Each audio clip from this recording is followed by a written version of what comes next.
기도하겠습니다. 하나님, 우리로 주의 자녀 되는 복을 주신 것을 감사합니다. 주의 자녀 되었으므로 자녀답게 예배하는 자리에 모이게 하시고 나누게 하시고 섬기게 하셨사오니 그 뜻을 이루어 가게 하옵소서. 복 주신 하나님을 찬양하오며 예수 그리스도 이름으로 기도하옵나이다. 아멘. 설교를 얼마나 오래 해야 되죠? 짧게 할까요? 아니면 좀 길게 해도 되나요? 아니요. 짧게 하는 게 좋겠죠? 자, 1960년에 중국에서 살던 한 분이 속아서 북한 땅으로 들어갑니다. 중국의 경제가 어려웠던 때고 또 그런 때에 북한 당국은 계속해서 일본과 중국에 있는 조선족들에게 북한에 들어오도록 회유를 했습니다. 거기에 속아서 간 사람 한 분을 만났습니다. 1960년에 들어가셔서 3년 동안을 울었답니다. 하나님, 내가 왜 이렇게 속아서 여기 오도록 내버려 두셨느냐고 원망하는 기도를 3년을 했다고 합니다. 근데 3년 만에 이 아주머니가 그 기도 끝에 하나님의 음성을 듣습니다. 내 이야기 하라고 보낸 거 아니냐 그러시더래요. 내 이야기가 뭐지? 하나님 이야기를 하라네? 그리고 그때부터 무슨 일을 시작하셨냐면 중국에다 연락을 해서 먹을 것, 그래도 중국이 먹을 게 있다고 생각을 해서 먹을 것, 입을 것, 의약품, 심지어는 학용품들을 모아서 중국에서 가져다가 북한에 있는 한 가정을 집중적으로 돕기 시작을 했습니다. 그렇게 해서 한 1년이 지나고 2년이 지나는 동안 이 아주머니가 무슨 이야기를 들었느냐 하면 아주머니도 사시는 게 별로 부자인 것 같지 않은데 어떻게 이런 일을 하세요? 라고 하는 질문을 받았습니다. 그 질문을 받은 이 아줌마가 뭐라고 대답을 했냐면 나 맨션이 있어. 부자야. 라고 얘기를 하니까 그 아주머니의 이야기를 들은 북한 사람이 뭐라고 물었느냐 하면 무슨 소리 하세요? 어떻게 이렇게 사시면서 여기서 사시면서 무슨 맨션은 맨션이고 또 부자라고 하는 건 무슨 얘기예요? 라고 물으니까 이 아주머니 나 아버지가 두 분이거든. 무슨 소리 하느냐고 이해가 안 되는 이야기를 한 거예요. 두 분? 어떻게 아버지가 두 분이세요? 그러니까 나는 아버지가 둘이야. 그 말을 2년 동안 도움을 받았던 북한 사람이 그 말을 듣고 알아들었습니다. 아, 하나님 얘기를 하는구나 하고 알아들은 것을 인해서 시작이 돼서 그 상황 속에서 복음이 전해지기 시작합니다. 그러니까 언어를 북한에서 사용하는 언어는 복음을 전하는 것도 지혜롭게 해야지 그냥 하나님, 그냥 예수님 이렇게 하면 안 된다는 걸 아시는 이 아주머니가 그렇게 해서 24년 동안을 12가정을 전도를 했다고 합니다. 그리고 제가 만났을 때 1987년에 이 아주머니를 만났는데 이 아주머니 키가 작아요. 1m 35밖에 안 되는 조그마한 아주머니인데 제가 만나자마자 물어봤던 질문이 뭐냐면 북한에서 오셨다면서요? 예. 그랬더니 이분이 북한에서 오셨다고 하길래 물었기를 어디 사세요? 그랬더니 어디서 사는 게 무슨 상관이야? 하고 아주 핀잔을 하시더라고요. 근데 그 아주머니와 이야기를 하다가 무슨 이야기를 물었느냐 하면 어떻게 기도하세요? 어떻게 기도하세요? 그 질문. 기도 소리를 못 내. 우리는 쉽지 않은 대답이에요. 기도 소리를 못 내. 그럼 언제 하세요? 기차가 지나갈 때, 기찻길 옆에 사는데 기차가 지나갈 때 잠깐 소리를 내보고, 학교 뒤에 있는데 우리 집이 그 학교에서 아이들이 막 떠들 때 그때 소리를 내서 기도 조금 해. 그리고 하는 말이 마루바닥이 파여 있어. 27년 동안 기도한 그 마루바닥이 파여 있어. 그 이야기를 제가 믿을 수가 없더라고요. 아무리 그래도 그렇지 땅바닥이 어떻게 마루바닥이 파여 있냐 그랬더니 요한 웨슬레의 마루바닥이 파여서 구멍이 뚫려 있다는 이야기를 제가 책으로 읽고 난 것을 기억하고 알게 됐습니다. 소리를 못 내니까 몸을 막 비틀면서 기도하는 덕에 마루바닥이 파여 있다는 이야기입니다. 그 아주머니도 다시 물었습니다. 찬송은 어떻게 하세요? 근데 그 말을 들은 이 아주머니 머리를 뒤로 제끼고 그냥 우시더라고요. 우시는 거예요. 찬송 어떻게 하시냐고요. 공산당 노래에다가 가사를 바꿔 붙여서 불러. 멀리서 들으면 공산당 노래이고 가까이서 들으면 가사가 좀 다르다고 하는 걸 알겠지만 찬송을 부르고는 싶고 들키지는 않아야 해서 그렇게 할 수밖에 없어. 그러다가 그 이야기가 끝나고 난 후에 제가 물어보았습니다. 아주머니 집에 가시죠? 네. 뭐 가지고 가세요? 이번에 선물을 많이 받았어. 뭐예요? 자전거도 받았고, 자전거 아주 귀한 선물이거든요. 자전거도 받았고 미싱도 받았어. 또 없어요? 뭐 쌀이랑 뭐랑 해서 이번에는 트럭을 도락구라고 그러죠. 트럭을 빌려서 싣고 가야 되는 상황이 됐을 정도야. 좋으시겠네요. 근데 그거 말고 또 가지고 가는 거 없어요? 이 아주머니가 좌우로 살피고 저보고 물어본 질문 믿어도 돼? 아주머니 스스로 결정하세요. 그랬더니 하는 말이 뉴 톰슨 주석 성경을 가지고 간답니다. 이렇게 두껍습니다. 1250g짜리예요. 이걸 가지고 들어간다고 그래서 제가 아주머니 위험해요. 잘못하면 걸려서 죽음을 당할 수 있어요 라고 이야기했더니 이 아주머니 하시는 말씀, 우리 집안에 27명이 순교했네. 내가 만일에 이번에 잡혀서 죽는다면 28번째 순교자가 되겠지.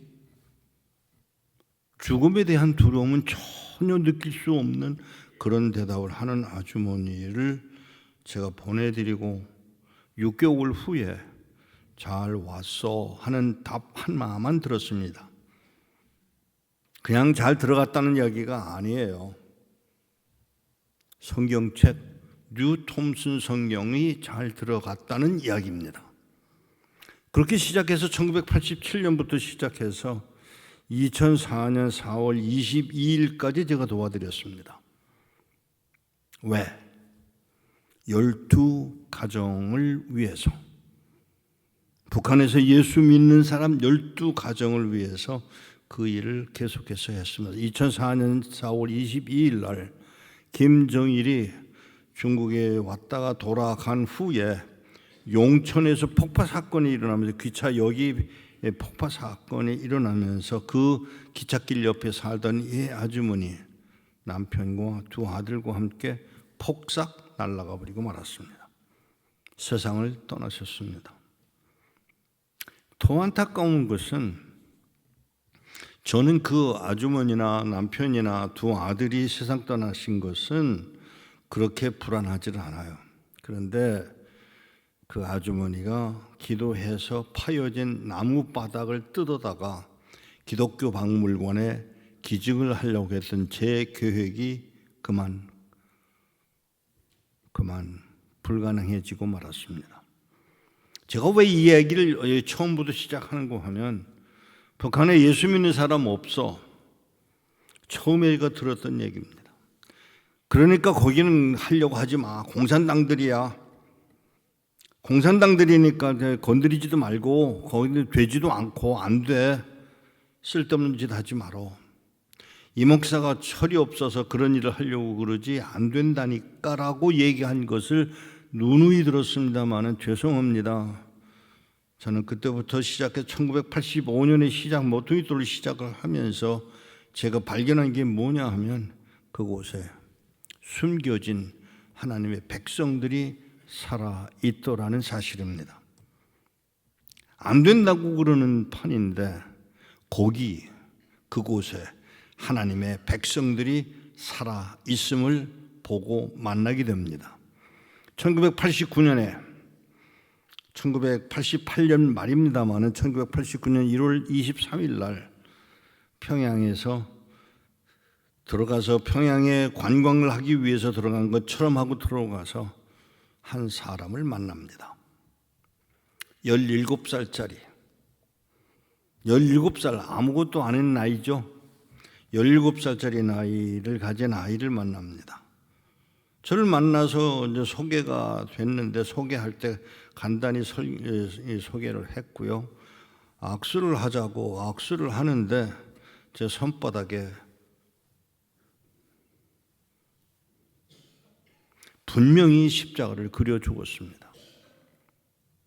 제가 알았어. 그러니까 아셨어요? 알았어. 그 다음 이 아이와 17살짜리 아이와 이야기가 됩니다. 무슨 이야기를 하는지 아세요? 소원이 있느냐 하는 질문에 이 아이가 답을 합니다. 소원은 모르겠고요. 이걸 좀 어떻게 하면 좋을지 모르겠어요. 뭔데? 저 한 달에 20원 받아요. 한 달에 20원을 받는답니다. 한국 돈으로 정식으로 환산을 하면 그 돈이 우리나라 돈으로 2,000원입니다. 한 달에 20원, 2,000원을 받는답니다. 그래서 그 얘기는 왜 해? 그랬더니 이 아이가 하는 말이 선생님 하고 불러놓고는 좌우를 또 살핍니다. 그리고 물었던 질문이 뭔지 아세요? 11조 해야 돼요? 20원을 받는데 11조라면 2원입니다. 11조 해야 돼요? 해야지. 저는 아무 생각도 없이 해야지. 그랬더니 그 아이가 저를 똑바로 쳐다보면서 하는 말. 어디다가요? 11조를 구별해서 떼어놓았는데 어디다가 드리죠? 찾아갈 교회가 없습니다. 목사가 없습니다. 장로님이 안 계십니다. 당연히 선교사는 볼 수가 없습니다. 그런데 이 11조 누구한테 드리느냐고요? 저는 그 질문을 받고 아무렇지도 않게 11조 드렸던 제 생애를 돌아보게 됩니다. 어떻게 11조? 당연히 교회에서 11조로 드렸는데 뜻밖의 11조를 드릴 곳이 없는 사람이 북한에 있다라고 하는 사실이에요. 그 아이에게 물었습니다. 예수 믿어? 저 예수쟁이에요. 그 아이 아주 그냥 당연하게 하는 그 말. 1972년생이라고 그랬지? 예. 1972년생이면 어디서 태어났어? 곡산에서 태어났어요. 곡산? 곡산에서 1972년에 무슨 일이 있었는지 알아? 몰라요. 1972년에 1953년부터 19년 동안을 땅굴 속에서 살고 있었던 기독교인들이 발각이 됐습니다.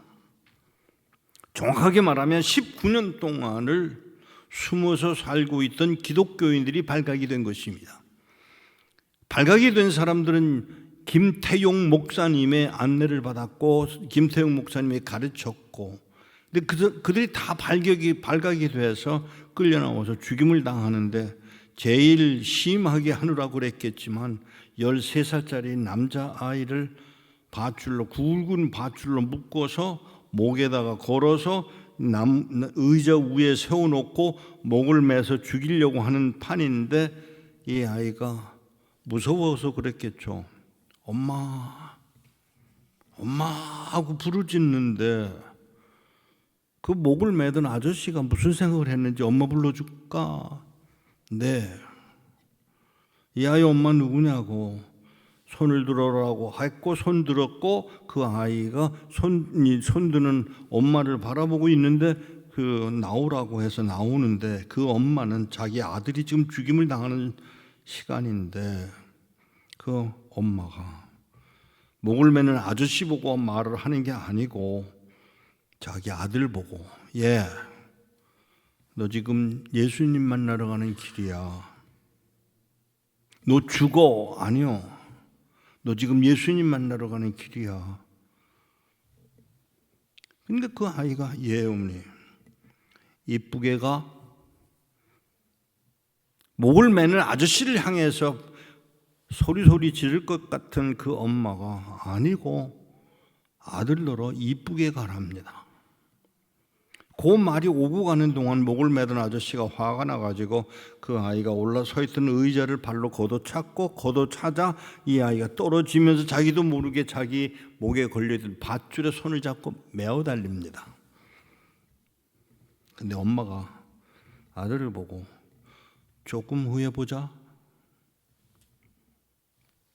너도 죽고 나도 죽을 건데 천국에서 조금 후에 만나자고 말하는 말소리를 듣고 이 아이가 손을 놓고 죽임을 당합니다. 그 아들, 그리고 두 번째 아들, 그리고 김태용 목사님은 땅바닥에다 빨가벗겨서 뉘어놓고 아스팔트 깔 때 사용하는 그 넓적한 쇠바퀴, 스팀 롤러라고 하는 그 쇠바퀴로 김태용 목사님이 으깨서 죽였습니다. 이게 지나간 얘기가 아니고 1972년, 오래된 얘기가 아니에요. 1972년에 일어났던 이야기라며, 제가 만났던 17살짜리 아이에게 그 이야기를 했더니 이 아이가 하는 말이, 저를 똑바로 쳐다보고 하는 말이, 목사님, 제가 거룩한 그루터기네요. 제가 그곳에서 그때 태어나서 그 흘린 피, 제가 거룩한 그루터기네요 라고 말하는 그 청년을 3년 전까지 도왔습니다. 3년 전에 제가 받은 편지 한 장, 감옥에 와 있습니다. 엄마와 아내와 8살, 9살 난 두 딸과 함께 감옥에 와 있습니다. 저 석방시키려고 애쓰지 마시고요. 하나님이 능하신 하나님이 꼭 이렇게 하셔야, 허락하셔야 될 줄로 알고 저를 감옥에 집어넣으신 하나님의 뜻이 있는 줄 알고 감사할 뿐이고, 혹시 도우실 수 있다면 저보다 밖에서 일하는 분들을 도우세요 라고 부탁하고, 마지막 끝에다가 뭐라고 썼느냐면, 거룩한 그루터기가, 자기를 가리켜서 거룩한 그루터기가, 저만 아는 단어입니다. 소식을 들었습니다. 엄마와 아내와 두 딸과 그리고 그 형제가 얼마 후 처형을 당했습니다. 오늘 제가 주보에 기록된 대로 부요하다고 하는 단어를 사용을 했습니다. 중국에서, 북한에서 제가 만나는 성도들의 이야기입니다만은 저는 그들을 이렇게 해석합니다. 가진 것도 없습니다. 끔찍하게 가난합니다. 아니, 먹을 게 제대로 없는 사람들입니다. 그런데 부요합니다. 이걸 어떻게 해석을 해야죠? 헌금을 보냅니다. 성도들의 간절한 마음을 담아 북한 땅에 성도들에게 헌금을 보내면 자기 혼자 쓰고 써야만 되는데도 아니에요. 그걸 다 나누어 주고, 그리고 또 어려운 이야기를 하면서 저에게 연락이 옵니다.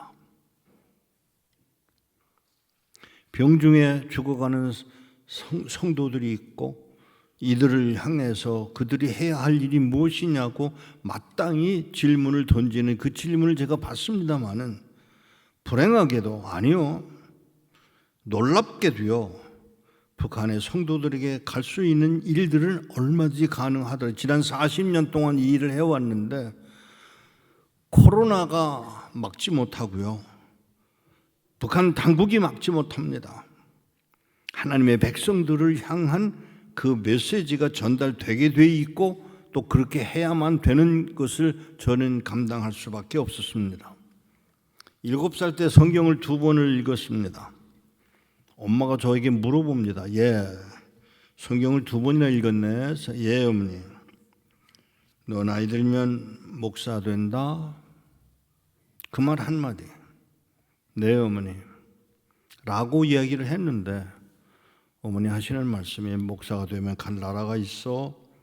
몽고, 소련, 중공.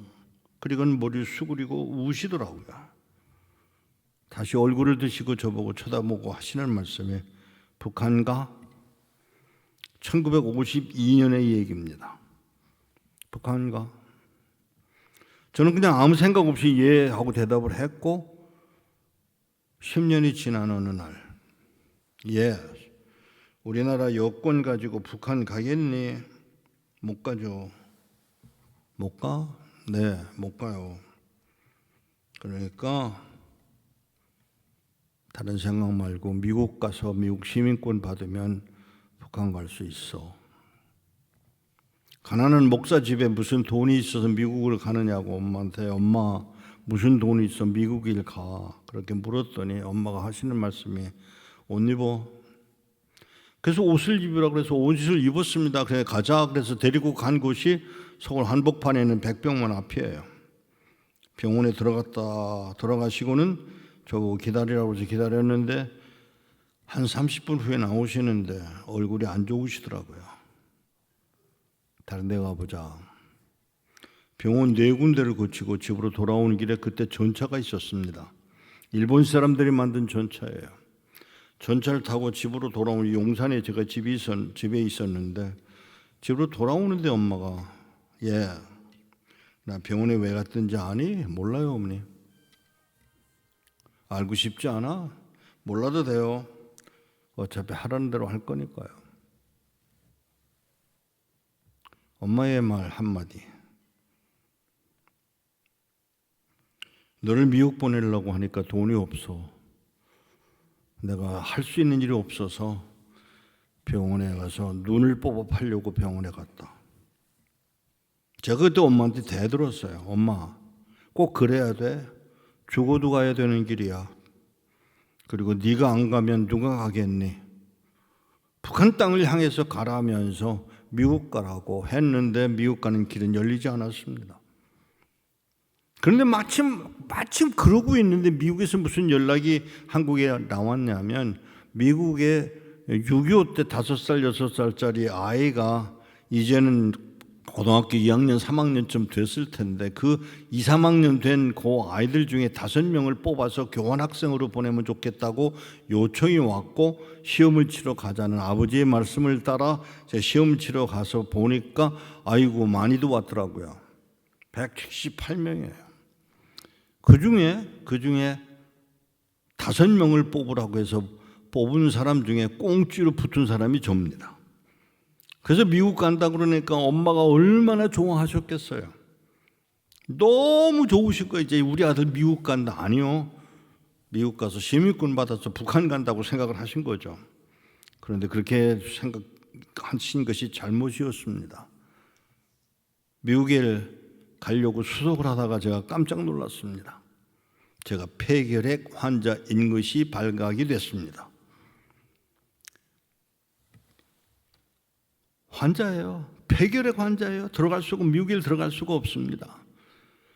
금방 엄마가 미국 간다고 좋아했다가 이제 금방 또 이제 아들이 폐결핵 환자인 걸 알고 막 염려를 하는 중에 아버지를 미국에 보내드렸고, 미국에 가신 후에 4개월 지난 후에 엄마가 막내 동생까지 낳아놓았습니다. 제가 18살, 그 밑에가 12살, 그 밑에가 7살, 그리고 어린아이 낳아놓고 닷새 만에 엄마가 심장마비로 세상을 떠나십니다. 저는 북한에서 왔습니다. 황해도에서 태어났습니다. 아무도 친척이 없습니다. 외할아버지 한 분이 목사님이신데 논산에 계셨어요. 연락을 했습니다. 전보를 쳐서 할아버지 보고 올라오시라고 그랬더니 와서 보시고는 나 간다.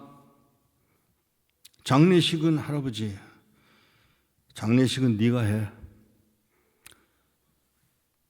나는 목사야. 목사가 죽은 내 엄마를 위해서 장례식이나 하고 있을 수는 없다. 나 간다. 장례식은 내가 하고, 그리고 나는 살아서 죽어가는 영혼들을 위해서 일하는 게 목사의 일이니까 그 일을 위해서 나는 간다. 그러면 가시더라고요. 장례식을 제가 했습니다. 그 막내. 근데 엄마가 세상을 떠나시기 전날 이상한 말 한마디를 하시더라고요. 예, 어머니. 내 아들 다 목사 만들어라.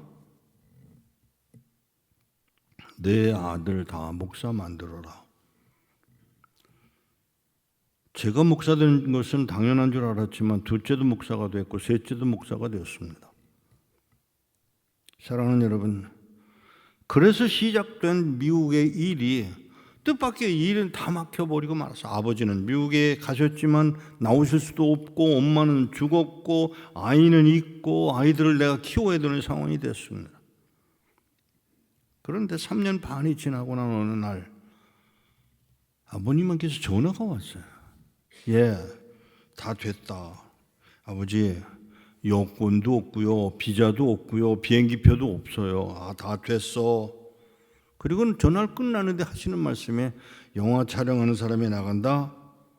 그 말 한마디 하시고는 미국에서 누가 영화 촬영하러 나온다고 하는데 사흘 지나니까 아닌 게 아니라서 영화 촬영하는 사람이 나왔더라고요. 그래서 우리 사는 모습을 다 영화로 다 찍고는 그리고 가재요. 여권 받으러 가자고. 그 여권이 있더라고요. 비자 받으러 갔더니 총영사가 비자를 만들어줘서 받아갖고 나왔고요. 그리고 비행기표는 지금 그 시청 앞에 있는 그 프레지던트 호텔 바로 아래층에 있는 그 여행사가 지금도 있는데 그때도 있었어요. 거기 가서 비행기표를 받아가지고 3년 전 미국에 갔고 저는 못 가고 45일 만에 다시 허락이 돼서 미국에 들어갔습니다. 엄마는 세상 떠났고 아이들은 어리고 그 과정에서 세월이 지나는 동안 하나님이 저에게 길을 열어주셔서 북한 갈 수 있는 길이 열리기 시작했습니다. 1983년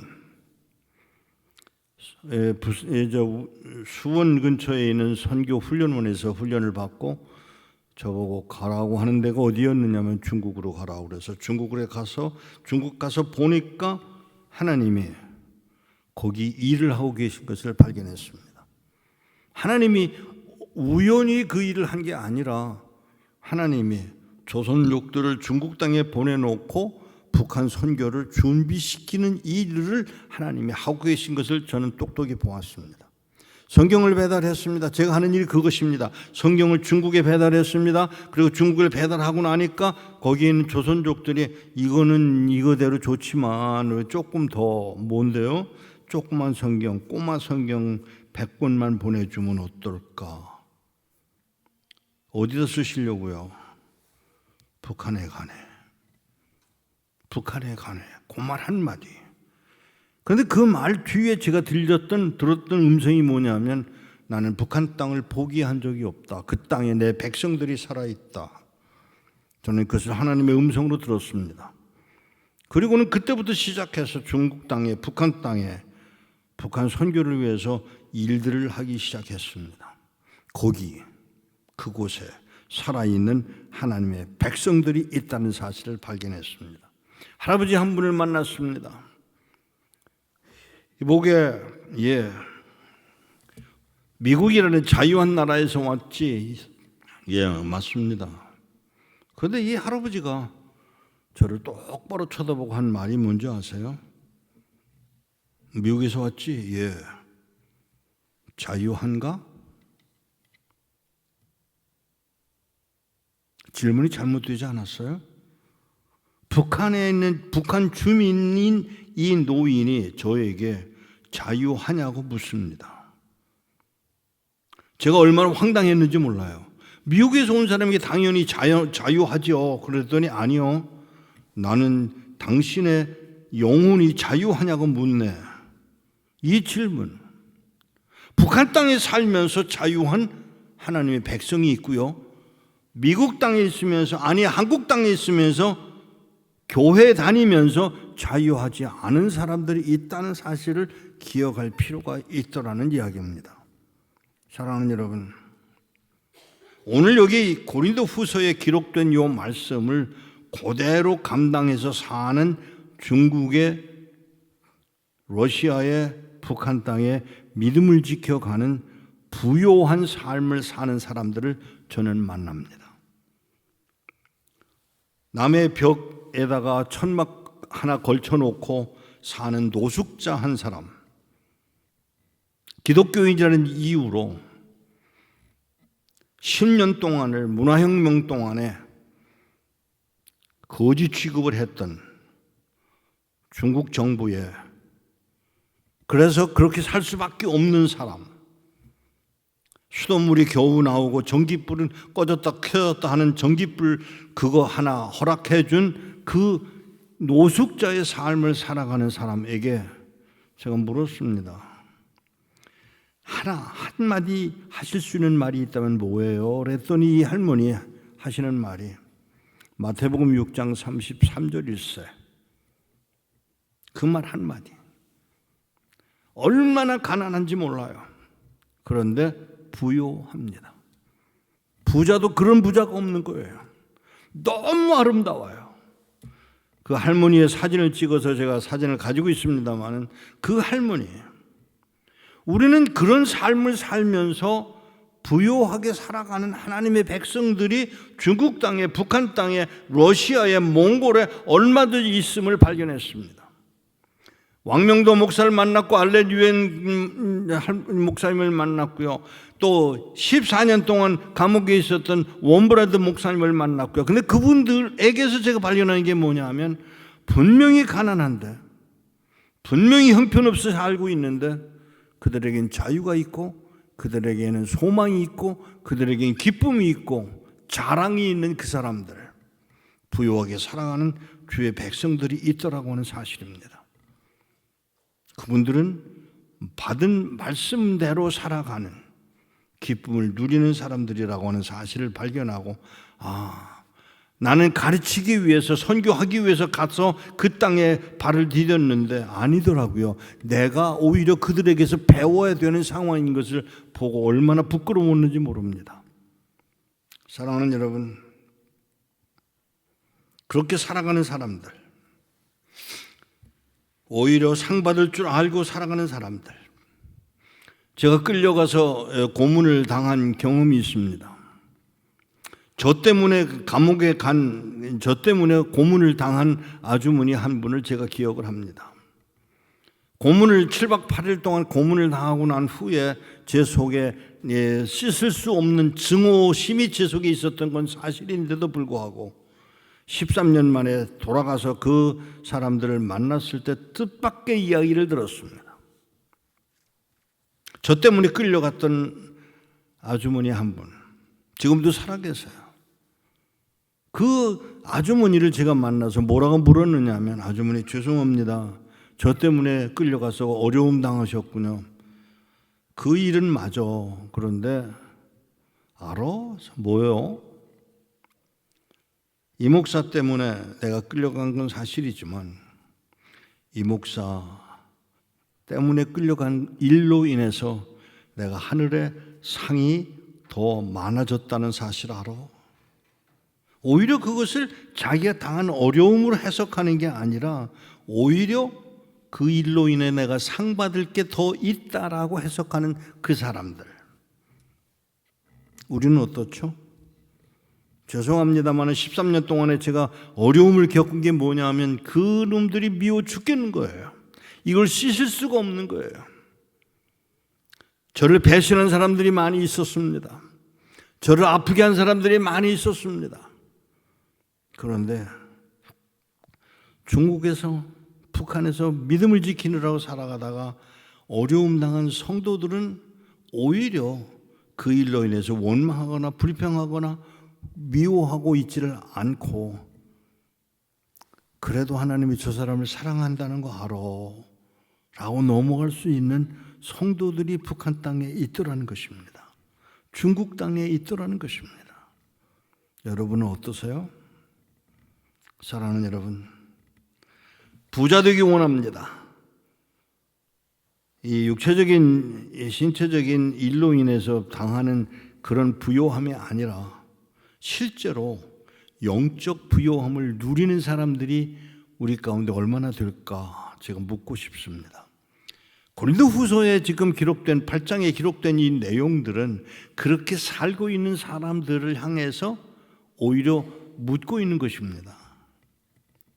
오히려 후츠카라고 하는 개념으로 보면 이 바울이 고린도 교회를 향해서 엄마가 자식들에게 다구치듯 다구치는 거예요. 조금 더 해, 조금 더 많이 보내, 좀 너희들이 해야 해 하는 것을 이렇게 설명하고 있고 그대로 따라간 사람들이 고린도 교회고요. 아니요, 나만의 하나님의 백성들이 살아있음을 저는 보았습니다.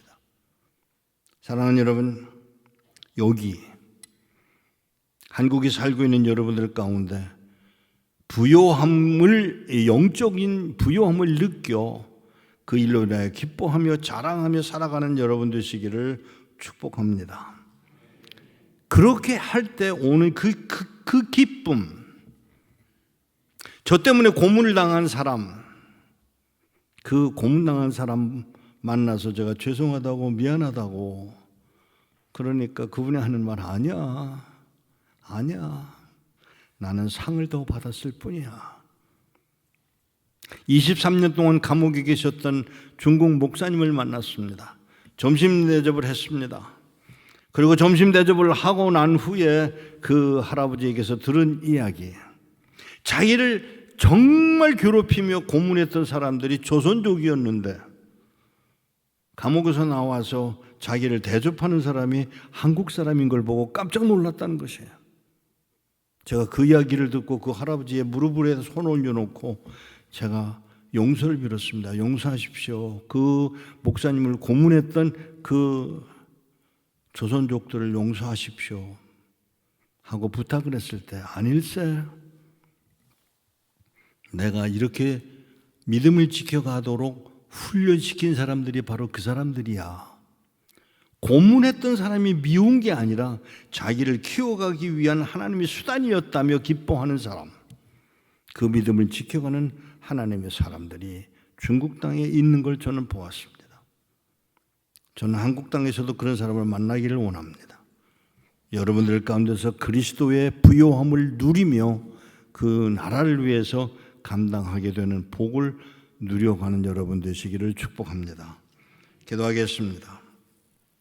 하나님 아버지, 뜻한 바를 이루게 하시려고 우리로 부요케 하셨지만 부요한 믿음의 자리에 있지를 아니하고 세상 원하는 것에만 마음을 두고 사는 우리가 아니었는지를 생각하게 됩니다. 하나님,